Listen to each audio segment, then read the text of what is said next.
আমার ইচ্ছা যদি আমাকে না দেয়া হতো। من أوتي كتابه بشماله فيقول يا ليتني لم أوت كتابيا কিন্তু তার আমলনামা বাম হাতে দেয়া হবে, সে বলবে হায় যদি আমার আমলনামা আমাকে না দেয়া হতো।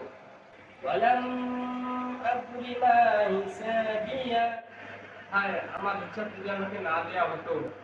يا ليتها كانت القاضية কিন্তু যদি আমার জন্য শেষ ফয়সালা হতো, আমাকে যদি আমার পুনরুত্থান না করা হতো। لا أغنى عني ماليا হায় আমার ধন সম্পদ আজ আমার কোনো কাজেই আসলো না। هلك عني سلطانيا হায় আমার ক্ষমতা আজকে বরবাদ হয়ে গেল। خذوه فغلوه আল্লাহ বলবেন ধরো এদেরকে, বেরিয়ে পড়িয়ে দাও। ثم الجحيم صلوه সুম্মাল জাহিম সাল্লু, নিক্ষেপ করো জাহান্নামে।